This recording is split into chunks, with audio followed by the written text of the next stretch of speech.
Today, I'd like to talk to you briefly about why any significant step towards healing, a truly better life free of the things that are really dragging you down, feels too good to be true.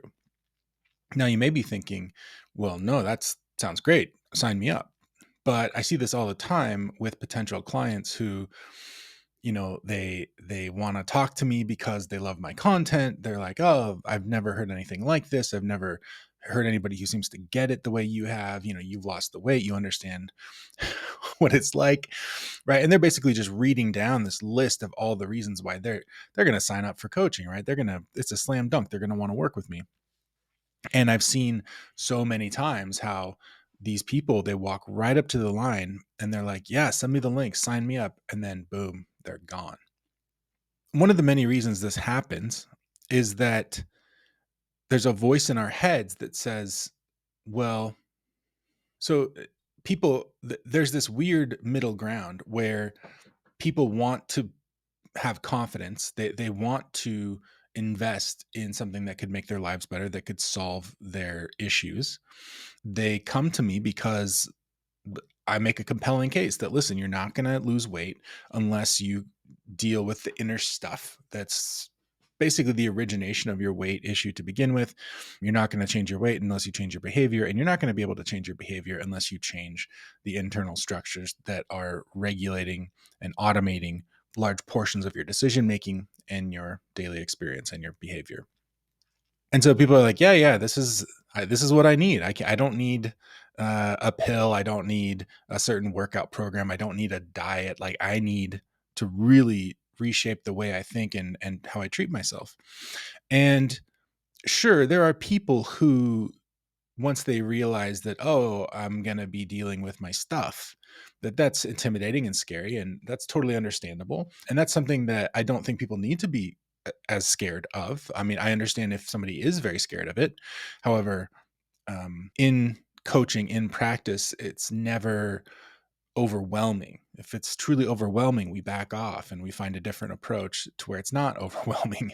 By definition, we're not going to make progress in this inner world if we're, spinning into oblivion. That's not how we make progress in the inner world. We make progress one baby step at a time, making sure we're on sure footing, making sure that we're on solid ground before we go charging forward. It's a methodical, slow and steady approach that really is the kind of thing where slow and steady really does win the race, right? The fastest way to do something is to go smoothly, because the fastest way to do something is to do it once and not have to, redo large portions of it. Um, so no, the inner journey, while it's difficult, it's probably still one of the most difficult things you'll ever do.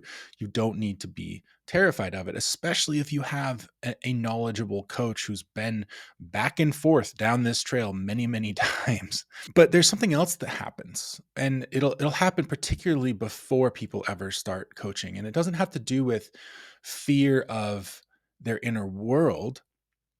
It has to do with the fear that it's too good to be true. See, when I was first starting out, I was new to, pitching services basically, and I didn't like it. I was very uncomfortable with it. So I would basically just try to be like, "Hey, I'll help you lose weight. We'll do da da da da."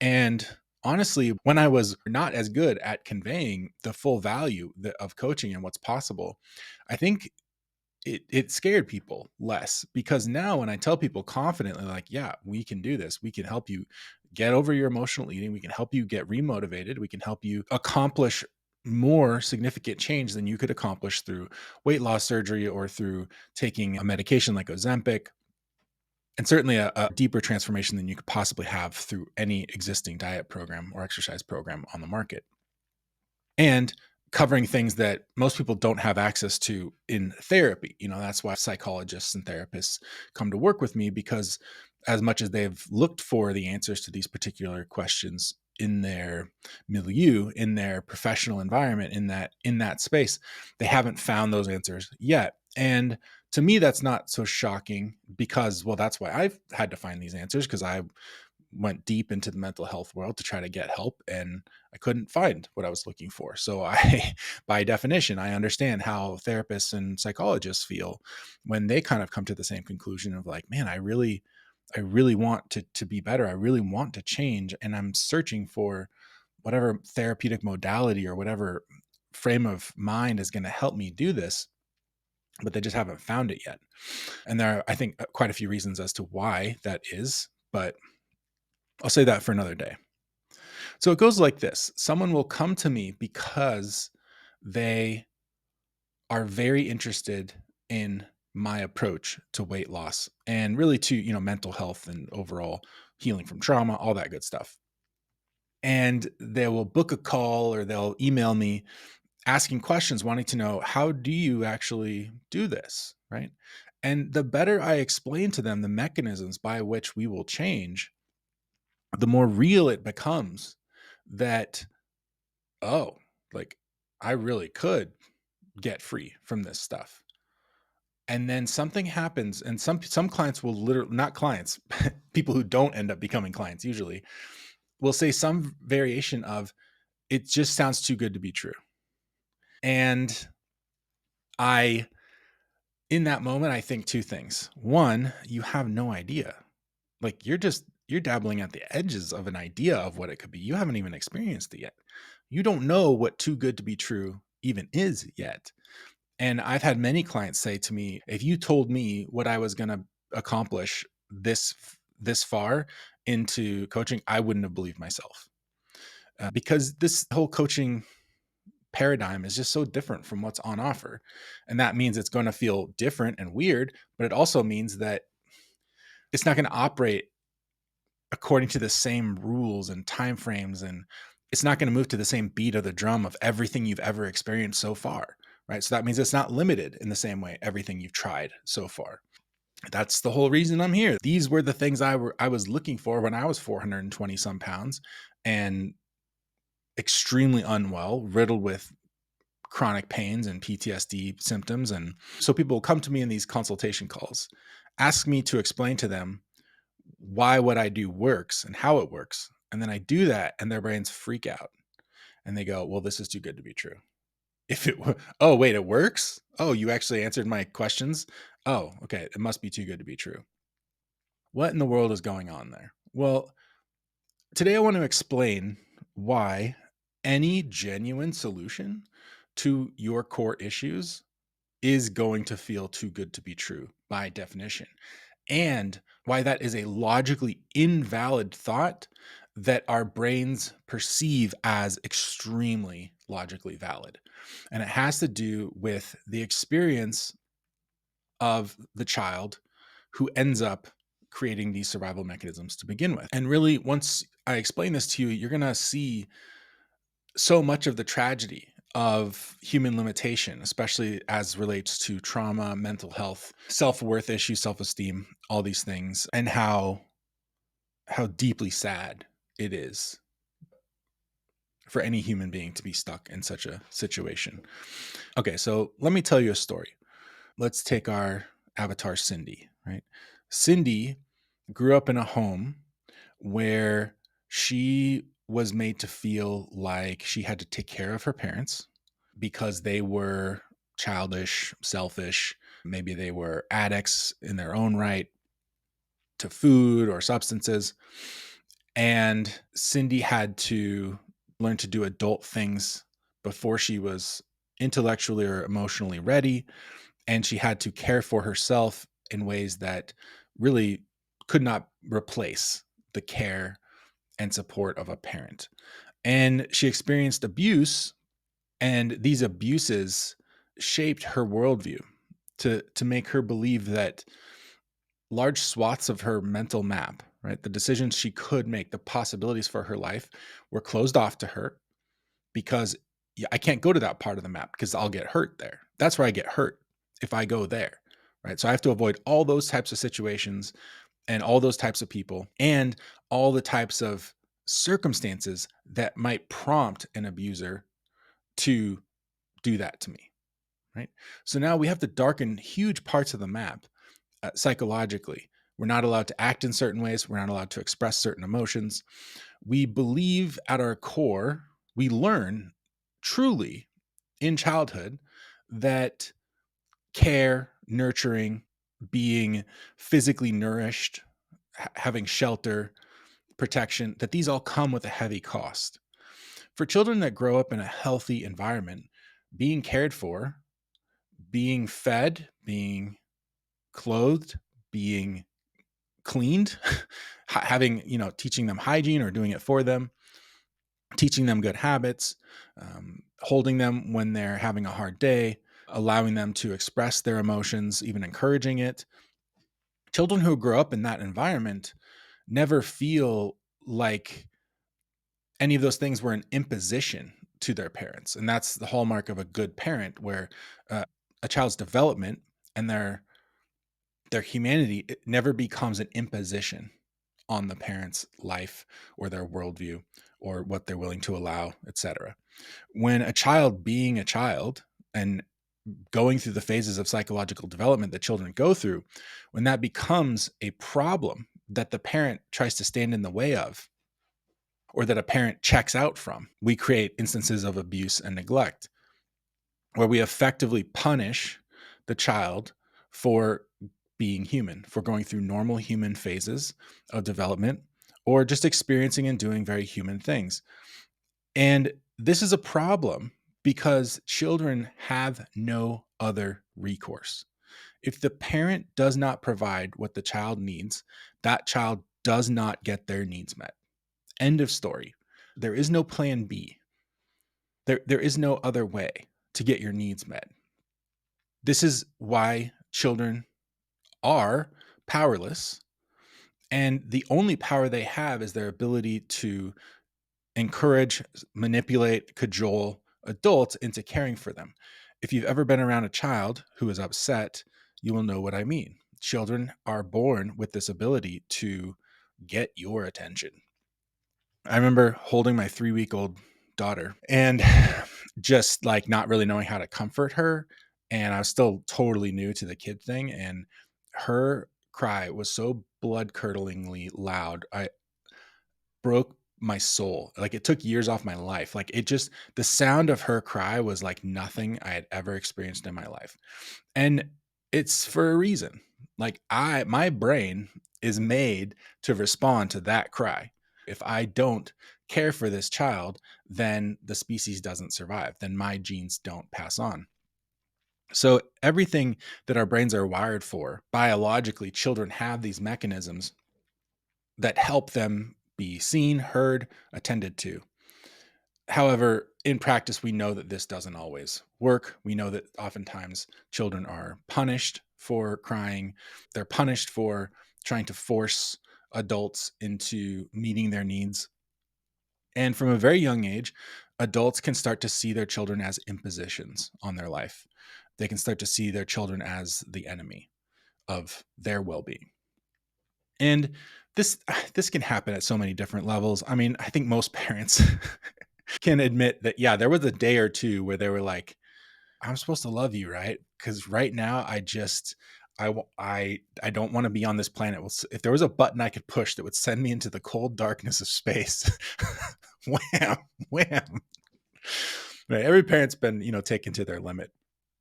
But we know that there are levels, many, many levels. A parent who kind of checks out a little bit versus a parent who starts being abusive, or a parent who goes and gets drunk and doesn't come back for a day. Like, hugely different levels to this stuff, right?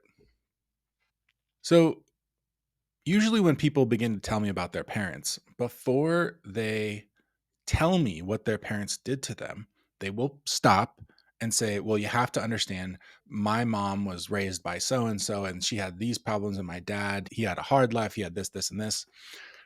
And I remember trying to speed up the history taking process when I was first going into community mental health services in 2018, when my brain was completely going through a nuclear meltdown. So I just came in and brought a few pages of like, listen, here's the history. Like, let's save time. I need to get help. Like, let's get down to business. And I remember my summation of my relationship to my parents, most of what I wrote about was their upbringing and the things that had shaped them. And children who have been mistreated often do this. They're so concerned with what's motivating the actions of the parent. Why? Because the parent is one of the key nodes of danger in their life. We've had to become anthropologists of our caretakers in order to be able to completely understand and hopefully predict all their movements. Why? So we can stay safe. So we can avoid the certain little landmines that we know are there, avoid the tripwires, avoid triggering these adults into acting selfishly, abusively, neglectfully. So for Cindy, her mom would leave her with her older sister, who was only 9 years old, and Cindy was 6 years old. And her mom would go out with her friends. Her mom was friends with these like biker types, and she would do cocaine and get drunk and whatever. And some nights, if her older half sister wasn't there, then her mom wouldn't have a babysitter. So the mom's solution to that was just to have all these bikers come party at her house. And they would go into her bedroom and just kind of party in there. And meanwhile, Cindy's in the living room watching TV. And nobody puts her to bed. She doesn't really want to go to bed because she doesn't feel safe in her own house. She kind of was waiting for these people to leave. And eventually she just falls asleep on the couch watching TV. Situations like this showed Cindy that she couldn't trust her mom to keep her safe. She couldn't trust her mom to keep herself safe. Her mom was putting herself in horribly dangerous situations in order to God knows what. So there was no sense of safety. If Cindy wanted to feel safe, she had to make it so that she felt safe. So Cindy grew up in a paradigm where the idea that she could just, have somebody put her to bed at night and give her a kiss goodnight and tuck her in and read her a story. The idea that somebody could do those things that would show a child care as they drift off to sleep, that was not a real part of her life. She never experienced that. More often than not, she experienced either a perverse version of it or a complete lack of nurturing, a complete lack of care. And this is just this one situation where this was happening. Obviously, her mother was not clued in. Her mother was, off in la la land, if not high and hungover most days, pretty much leaving Cindy to fend for herself in most situations, most days, most of the time. So, as a child, when Cindy was 6 years old, she didn't have anybody she could go to get her needs met. She didn't have her needs being met. End of story. End of story. So her psychology developed around this baseline understanding that in reality, there is no safety, there is no care, there is no presence of others. And if there is, it comes at a great cost, a great risk, and only through a great amount of work and attempts at controlling the situation and trying to manipulate caregivers into doing their basic job. So either way, even when Cindy did get taken care of, she had to work for it in one way or another. In adulthood, right? If we met Cindy, she's 51 years old, she's got 2 kids. Cindy works at a bank. She has a big girl job. She manages some people. She's responsible for large amounts of money being moved from here to there. She's a member of community organizations. She does things at her church. She's a fully formed adult, right? But the baseline reality of her psychological development was that to be nurtured, to be cared for her to have safety, she had to work for it. And it was never going to be there unless she made it happen. So the idea that you could be safe and at peace at the same time that is not a possibility in her mind. because she's never experienced a reality where that was true. And because of the way her mind identified potential dangers and places of lack, it took that view of the world into her adult life, right? She is still, even though she is in an adult body and large portions of her brain have matured to the point where she can have responsibilities and show a lot of excellence in many areas of life, when it comes to her self-care, when nobody else is involved, she's good at taking care of other people, right? She learned how to take care of her mom because if she took care of her mom was more likely to be able to take care of her. And that's not a position she should have ever been put in. So Cindy has no problem with meeting her responsibilities at work. She has no problem with meeting the responsibilities of being a parent or being a friend or being a caregiver. She has no problem with generosity toward others. But when it comes to, okay, I'm home, I'm alone, the only context Cindy has ever had at the core of her psychology is that this is an incredibly dangerous place to be. When I'm alone, I'm unsafe. Why? Because no one ever modeled what an adult consciousness meant or could do for her. So when she grew up, she had no framework by which to parent herself. She had no mental framework by which to say, oh, this is the role that an adult mind plays in the life of a child's mind. This is my mom was this way for me and taught me how to be like her. My mom knew how to keep me safe, and she over time taught me those skills and transferred all that to me so that I could go out in the world and keep myself safe. This is basically parenting in a nutshell. I'm going to feed you and keep you safe until I can teach you sufficiently how to feed yourself and keep yourself safe. And then you go off on your own, you live your life, you procreate, and the cycle continues. But if you don't have a parent who is able or willing to keep you safe, let alone teach you, pass along that cognitive framework of how a human keeps themselves safe, then you will enter into life completely unmoored with no software installed to keep yourself safe, no hard wiring that allows you to care for yourself no matter what. So when stresses build up in your life, the activities that start to go are the ones that cost you the most cognitively. These are the things that are not automatic. So if no one ever taught you to be automatic and habitual about brushing your teeth, then that means that every day it's time for you to brush your teeth as an adult. It takes conscious force of will, right? Whereas for people who were just brought up brushing their teeth in the morning and at night, it's not even a thought. It's just completely automated. So Cindy has learned that every form of care in her life, the format that she was given all through childhood, and she had no other format given to her. There was no other opportunity to receive a different format. She had her mom and the situations her mom put her in, and there was nothing else. So the only framework, the only worldview that could have possibly been conveyed to her is one where if she needs care, it's going to come at a cost.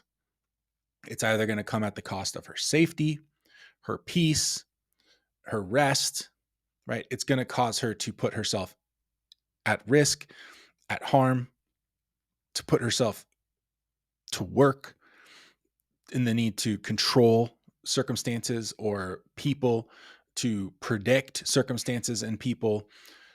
For her to care for herself, to be cared for, to be safe is a full-time job for Cindy. And at the core of this exists this belief that she's not worth being safe. Why? Because again, this is the context that was forced onto her mind when she was a child. There was no other context that her brain could learn from. Reality, as a child, she was not worthy of care because her parents didn't treat her like she was worthy of care. They treated everything else in their life like it was more important than caring for her. So she ranks her self worth lower than just about everything else in life. The mind can only learn what it's taught. So she lacks self worth in adulthood. She's able to give to people outside of herself. She's able to meet responsibilities, right? She's able to spin the plates and to keep life moving. But for her to do all those things, it's very hard for her to do those from a place of flow, natural, not having to overthink things. She has to overthink everything. She has to predict. She has to watch out for danger. She has to avoid large portions of the map because in childhood she learned she can't go there. She can't express this. She can't express that. She can't say this. She can't say that. She can't ever let her guard down. She can't go to sleep at night without some sort of security blanket. Her brain is just riddled with rule sets about what she has to do to be safe. So now Cindy is 350 pounds. She's entering her 50s. She has been using food as a coping mechanism, as a security blanket, as a nighttime routine for her entire life. Why? Because when she was 6, 7, 8, 9, 10, 12, 13, she didn't have access to a lot of substances of abuse. She didn't have access to a lot of things that could remind her of the love of a parent. But she did have a fridge. And from the moment she was born, she learned to associate food with mom. She learned to associate physical nourishment with the care of a parent. So when she was able to figure out how to pour a bowl of cereal for herself when she was 6, her brain clicked onto something and said, ooh, we are providing for ourselves the care that we are not being given. So I want you to imagine that Billy received 10 units of care in childhood. If Billy's parents suddenly started to not care for him, he would notice, oh man, I'm at 5 out of 10. Right? If they started to really not care for him, he would notice, wow, I'm at 2 out of 10. Problem for people like Cindy is that she never even got to 5. She never even got to 4. She, in her mind, care only goes up to 3. So this is the first problem, because a bowl of cereal, even though it can't possibly give you the 10 out of 10 care and nurturing that a parent should provide to you, but because your parent has been providing you so little care, the ability of food to nourish your body and functionally give you care starts to feel pretty close to the maximum of what your parents have been giving you. Sometimes it might even feel like more. Sometimes a bowl of cereal comes at a lower cost than what it would cost you to get the care you need from your parent. Sometimes the bowl of cereal can give you a 4 when you'd have to work overtime just to get mom to give you a 3. So, no, logically, cereal is never going to come close to giving a child the care that they need. It's not going to come close to giving them what they lack. However, from Cindy's perspective, Cindy has never known anything beyond 3. So if cereal is a 4 at best and a 2 at worst, it's still way better than nothing. And at its worst, cereal feels like 2/3 of as good of any of the care that her mom would ever give her. And in a context where she has no other options, a 2 out of 3 is way better than a 0 out of 3. And we will cling to 2 out of 3 every single time if the alternative is 0 out of 3 or 1 out of 3. If a bowl of cereal is the closest thing you have to love, then you will cling to it just as much as a child would cling to a loving parent. In adulthood, this means that Cindy clings to food with the same vigor that a scared child would cling to a loving parent. But cereal is not a loving parent. Cereal cannot truly provide her the care that she needs. Even the most enjoyable bowl of cereal can only provide her a 3 or 4 out of the 10 that she knows she needs. And her heart knows that she needs. She feels pain, right? The gap between what she can provide herself and what she needs, that 10 out of 10, the rest is supplanted with pain. She feels that in the form of pain. And this pain just continues to drive this cycle of lacking care and then trying to supplant that care with something that's going to end up costing her. Because that's the other thing, is that by relying on food for care, she's making an exchange. She's having to exchange her health. She's having to carry around excess weight. It affects her sleep, her quality of life. It's going to shorten her life, most likely. It's going to make opportunities harder to see, to take advantage of. So Cindy is doing two things. She's always looking for the next meal, looking for that next hit of that 3 out of 10 level of comfort. Why? Because she's never experienced anything better than that. And if she did experience anything better than that, it came with such a cost that it's like, that wasn't worth it. Yeah, I did this and it got me up to 5, but it was a truly awful experience. Whereas, cereal, the downside is it's not immediate. The downside is, more long term. I don't have to pay the price today, so to speak. I can enjoy my 3 out of 10 and I can deal with the slowly mounting consequences later. And this is why in the moment it's logical to do seemingly illogical things. Why? Because of the non-logical context that was forced onto the mind of the child. When a child is forced to identify a 3 out of 10 as a 10 out of 10, that child is making a non-logical conclusion in their mind. But that doesn't mean that the conclusion isn't as firm as anybody else's conclusions. It's the best available to them.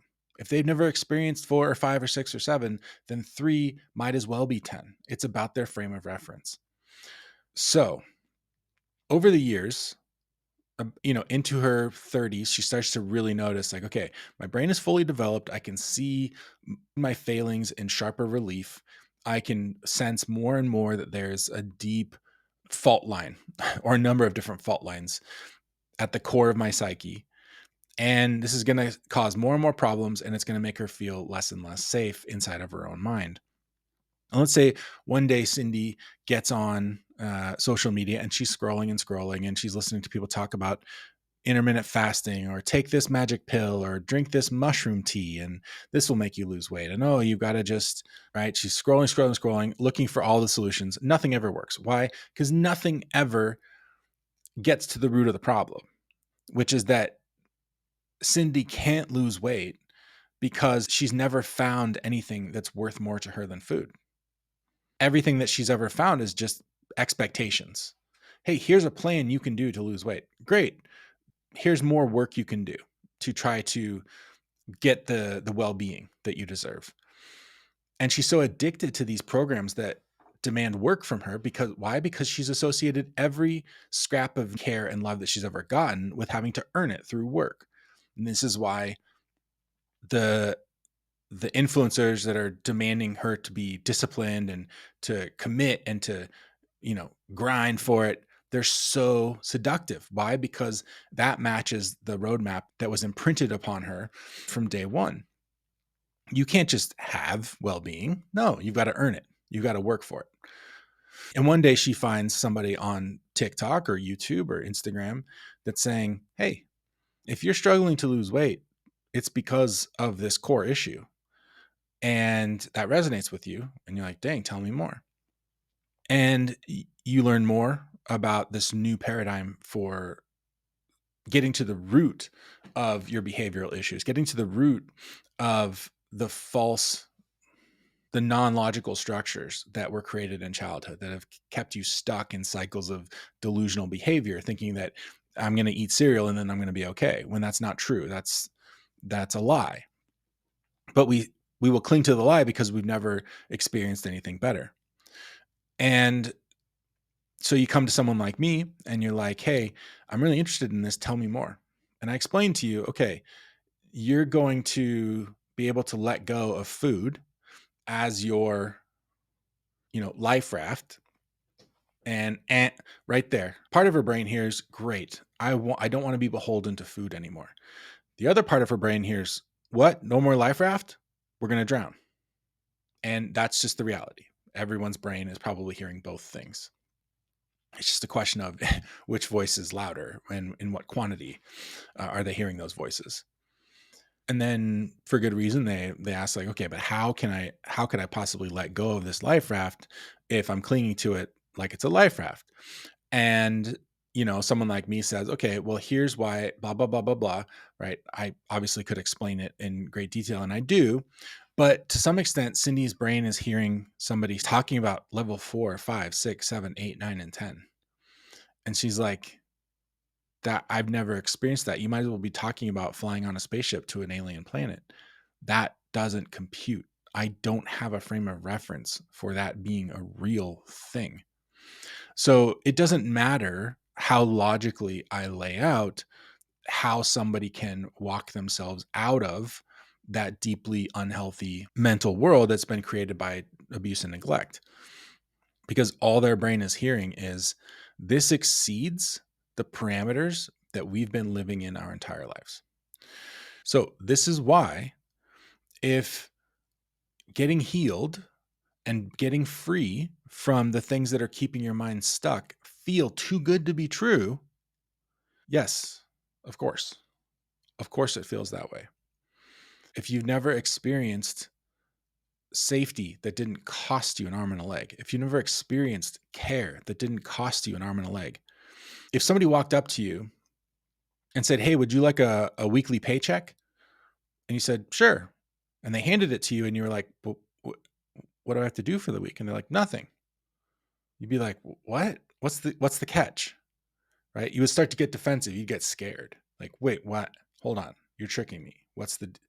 This is going to be, if you're not telling me what I have to do for the week, then you're trying to, this is going to be something worse. You're going to end up making me do 6 months worth of work for this. This is a trick.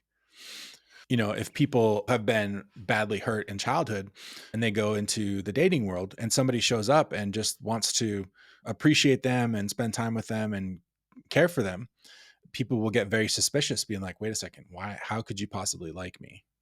Like, I haven't earned it yet. I haven't done anything for you. Like, how could you want to be around me? And so they get very suspicious and they start basically pushing people away. And when we're thinking about trying to understand how the brain works, you have to imagine being a human being 10, 20, 30, 40,000 years ago. And large parts of the day were without light. The entire world was dark. There was no plan B, right? You could light a fire though. It would probably be very hard to take that fire with you. And even if you did, it would be a very small fire and it could only illuminate a few feet around you. So your sense of safety was really around that campfire. In the daylight, your sense of safety was the horizon. And for the other half of the day, your sense of safety was the horizon of what the campfire could illuminate. So we evolved with these imaginary boundaries that exist to the extent to which we can see.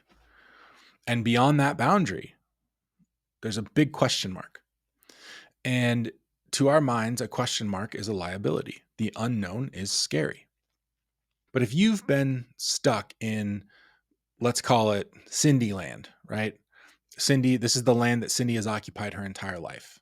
And she's never gone outside the bounds of what she can see. She's worked very hard to try to make life livable at any level. And she's going on the internet looking for solutions to her problems. Well, the solutions to her problems aren't going to exist inside of Cindy land, because if the solutions were there, she would have found them already. If Cindy could find what she needs inside of her own current existence, she would have had to have a completely different childhood where parents installed all of those things for her. But they didn't. She doesn't have that. So, by definition, everything she's looking for, everything she needs to be whole, exists outside of the realm of what she's known before. This is why it's criminal that we vilify people who try to be honest with themselves about the things that happen to them. We encourage people to ignore their victimhood, and it allows them to stay safely inside the bounds of what they know. But this is a prison. This is a life sentence. Until Cindy can recognize that, hey, my childhood was messed up. Like, there were things that I wasn't given that other kids got for free.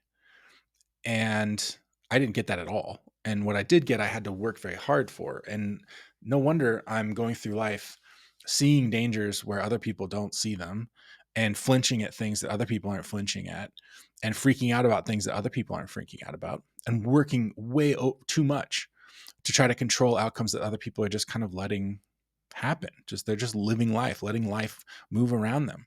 And Cindy feels like she's got to keep every star in the sky and make the sun rise and set every day. And at the end of it all, she knows she's not really in power. And so no matter how much she works, she's never truly in a context of safety. She's working very hard to, at the end of the day, be just as scared and vulnerable as she was when she was 6. Her experience of life will not improve until she can exceed the bounds of what she was given in childhood. That means that as an adult, she needs to use that big adult consciousness to do some abstract thinking that she couldn't have done as a child, but she can do as an adult, and say, listen, I need to go to a place, I need to experience a life that I've never lived before. And part of my brain is going to think that that sounds like a death sentence, but it's not. I've lived in an incredibly constricted lifestyle because I was not parented in a way that would have given me the whole world. I was not parented in a way that gave me access to large parts of my true potential and my autonomy. Therefore, if I'm talking to someone like John and they're making a very logical case as to how I could get free from my compulsive behaviors and how this could allow me to lose weight in a fairly natural and straightforward way, and how this could allow me to connect with my innate motivation to move my body without having to force everything, that if that's making sense and that's speaking to my heart, but some part of my brain is saying that's too good to be true, I have to understand, by letting my heart and my highest cognitive ability, my abstract thinking ability, I need to let them work together to envision a future where I can move into the unknown and good things can happen. Because listen, if the good things, the things I truly needed, were in the realm of the known, I would have found them already. I'm 51 years old. I'm 35. I'm 65 years old. Whatever the age is. It's enough time. You've turned over all the rocks inside the fenced in zone where you feel safe. The answers to what you're looking for exists outside the realm of what you've known. In the same way that the parenting Cindy needed existed outside the realm of what was possible for her to access, given the parents that she had. Now, Cindy, when she was 6, was powerless to exceed the limits of that unknown. She was powerless to just go get different parents, right? But Cindy at 51, not powerless. Cindy at 51 is not powerless to step outside the bounds of what she's already known. What may seem like 100-foot high walls are really just boundaries of the imagination that have been really unquestioned. And they're there ostensibly to keep her safe. So we see them as good things that are keeping the bad things out. When really, if you put up walls to keep the bad things out, you're going to keep the good things in. You're going to prevent yourself from being able to explore large swaths of your life, large swaths of your potential, large swaths of everything that you could experience in life. And again, this is why the inner work is scary, because ultimately we're just moving into the unknown within ourselves and within life. But Cindy doesn't have to go running, she doesn't have to sprint straight for level 10 full abandon, right? She could just take one step outside the line. She could poke one little big toe over the line and notice that she didn't die. And each day start to dabble. What would it look like to experience self-care that didn't cost me something? What would it look like to, you know, be active and not let these voices suppress it in order to keep me safe? What would it look like to do something that's actually healthy for my body versus what my brain is telling me I have to do to keep myself psychologically safe? And she can start to experiment and slowly disprove to her own mind the falsehood, the belief that the boundaries of her childhood reflect the boundaries of her adult potential. That is the fatal flaw. And that's the reason people come to me who need my help, who desperately need my help, but they talk themselves out of it, so much so that they go screaming in the other direction practically, because this is too good to be true. No, you know what's too good to be true? The fact that some diet or workout plan is gonna be what you need. The fact that that pill is really gonna melt fat off your body. The fact that that scheme of, if you just eat this food at this time of day, you'll magically lose fat. No, that's all bullshit. That's too good to be true.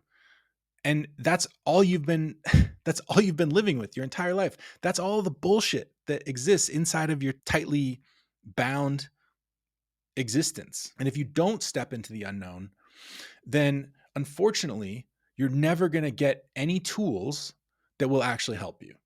Because the tools that are going to actually help you lose weight are not things you've ever heard of before. Nothing you've ever heard of when it comes to weight loss is going to work. It's not, because if it was going to work, it would have already. You've probably spent a lot of money and time trying to make those things work. And when they don't work, we come to two conclusions. One, I need the answer must be out there somewhere. It's not this. I got to go find the answer. So we search. Meanwhile, we also harbor a belief that it's fundamentally our fault. The same way that Cindy harbored the belief that it was her fault and it had to do with her worth, that she wasn't being parented in the way that met her needs. And so the same way that a child will seek out ways to comfort themselves with cereal when their mother is not parenting them properly or at all, we adults will seek out the next bullshit, failed before it started attempt. Why? Because doing things that you know are going to fail accomplish two things. It momentarily distracts you from the inevitable future that you're never going to improve and nothing's ever going to change, because you will enter into delusion that, oh, this magical pill or this workout program or this new diet, this is the thing, right? Your relationship to that is as delusional as Cindy's relationship to the idea that cereal could replace a parent, a proper healthy parent. And you're not deluding yourself because you're stupid or because you don't deserve good things. You're deluding yourself because you don't believe that the possibilities for true change actually exist. Why? Because you've never experienced anything past level 3 out of 10. You've never experienced nurturing that didn't cost you something. You've never experienced love that didn't demand 5, 10, 20 times what it gave you in return. You've never been picked up and held just because you deserve it, just because it's what you need, just because you have value that goes beyond what you can do for anyone else. When a parent picks up a baby and cares for them, it's not because of what that baby can do for them. Because at that point, that baby can do nothing for them except be a drain on their energy and resources. You know, it can feel like a very cynical thing to talk about evolution and the human mind and survival and how it's all just about reproduction and passing down genes. Yeah, but what does that cause us to do? It causes us as an organism to show unconditional love and care to something that will never benefit us as much as we benefited it. So the drive to survive kind of forces us to value unconditional love, to value giving even if we're not going to get anything in return. Why? Because of something bigger. So not only do you deserve love, care, safety without condition and without needing to pay it back or make it some sort of exchange. The world needs you to receive things without question. The world needs you. The species needs you to receive those things. Why? Because if a child doesn't receive, for whatever reason, the care that's being offered to it free of charge for no reason whatsoever, then that child will grow up maladapted or not grow up at all. And then when it's time for them to pass down their genetic material to proliferate the species, they're not going to be able to do it. Survival of the fittest requires nurturing. It requires love. It requires giving without taking. It requires generosity from one generation to the next. And without that generosity, we cease to survive. So if the generation before you did not or could not provide you the care that you deserved as a powerless child, then we need to supplant it now. It's now or never, right? Now is the only moment we have. Sure, if you don't do it today, you can hopefully do it tomorrow, right? Right. But in this moment, we don't know that we're going to have tomorrow. Tomorrow doesn't exist until it gets here. And at that point, it will just be the moment. So this moment is the only opportunity you will ever have to say yes to things that your brain can't conceive of deserving, of meriting, of getting without some kind of catch.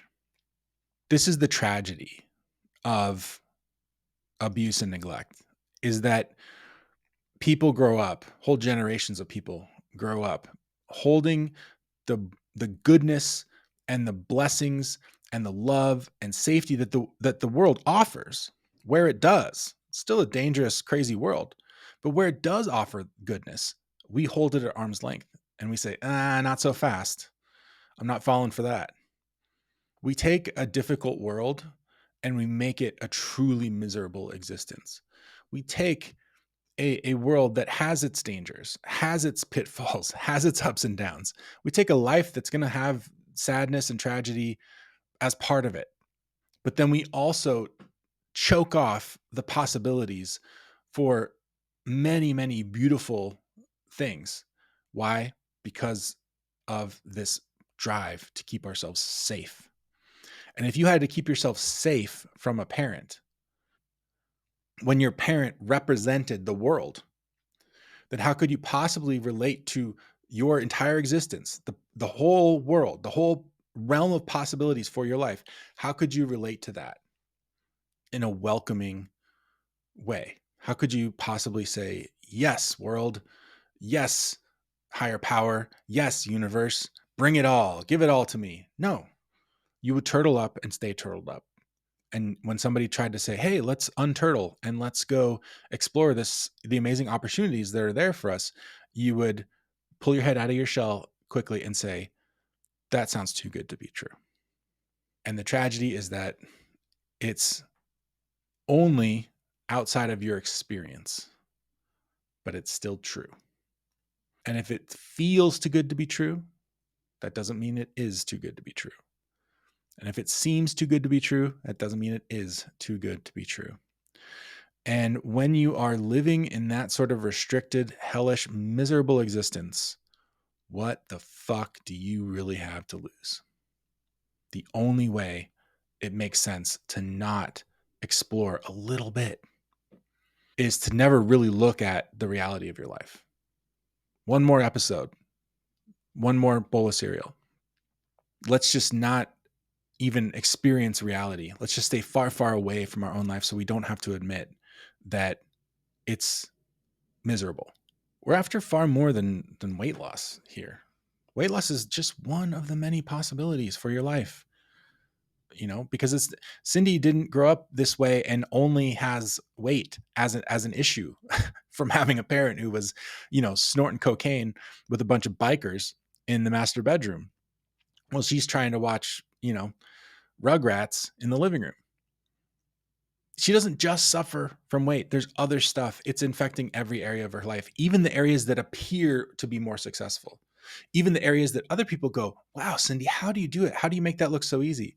She's like, well, actually, my secret is I work incredibly, incredibly hard and never rest and never experience peace. That's the secret. Right. So in the areas where Cindy is working herself too hard, we want her to be able to find rest and balance and still succeed, and maybe even succeed more.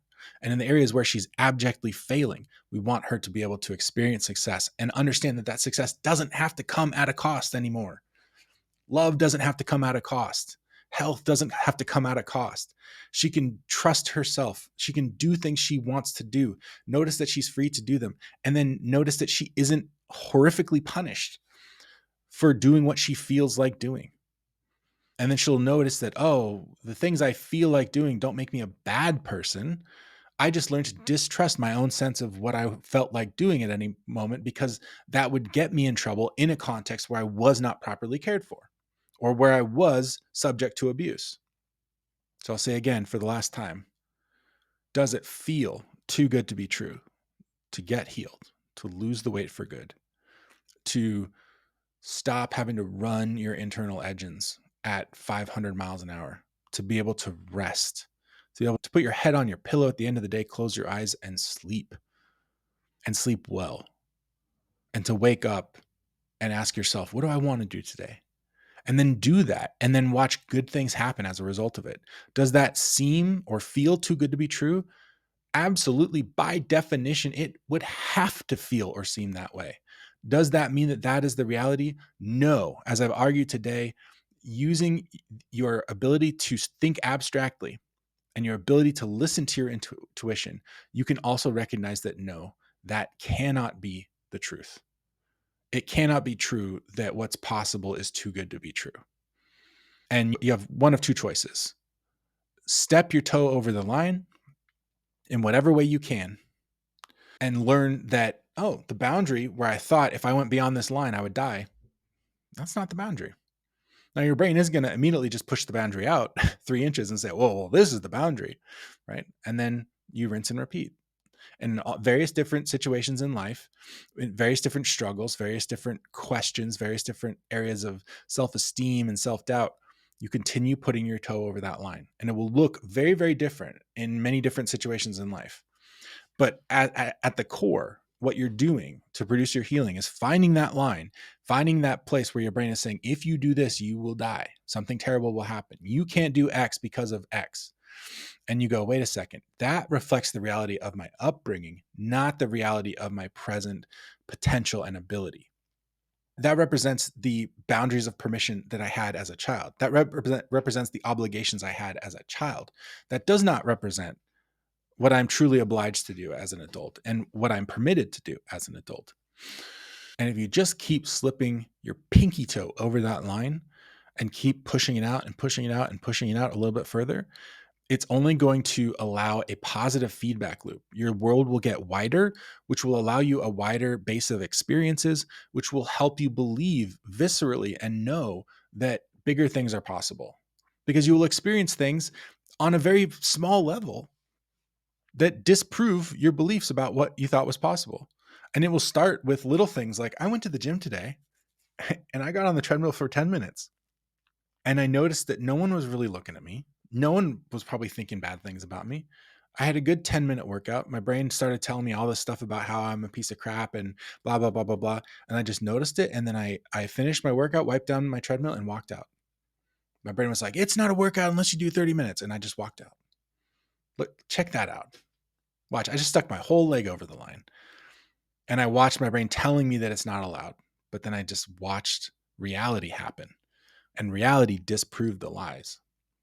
Please, please take this message to heart. If you know that you grew up with some baggage because of the decisions or parenting styles or the abuses of caregivers, authority figures, teachers, coaches, whatever, then here are two things. One, what happened to you was not your fault. That was based on the decisions, the very poor decisions, the selfish decisions of other people. What's going to happen to you from here is going to be based on what you're willing to allow for your life. And I hope you'll be willing to allow yourself to see the lines and stick your toe over it anyways and watch reality disprove the false boundaries. If you are looking for a framework for how to do this, specifically in the realm of ending emotional eating, ending shame around dieting and exercise, learning how to lose weight effectively in ways that are sanitized of shame and judgment, learning a different, simpler way of going about it that is highly personalized and personalizable, learning how to troubleshoot things with grace, prevent plateaus from happening to begin with. If a plateau does happen, here's what we do. A strategically sound way of approaching weight loss that operates on the same biology as somebody who's trying to get, trying to drop 10 pounds before beach season, right? The biology is fundamentally the same as somebody trying to lose 10 pounds as somebody trying to lose 200 pounds, but the strategy is different, right? The length of the game requires a different strategic approach. And most people on YouTube, on social media, are not teaching that strategic approach. They're talking to people who need to lose 200 pounds as if they are just needing to get ready for beach season. When no, very different strategy is necessitated. And those people also need freedom from emotional eating, and they need help reconnecting with their innate motivation. And if that's you and you're ready to stick your toe over the line even a little bit, and you would like assistance as you do that, guidance, counsel, then please reach out about coaching. I have a number of tiers of options for different levels of need and different budgets. John at oaksweightloss.com, JOHN at OAKES weightloss.com.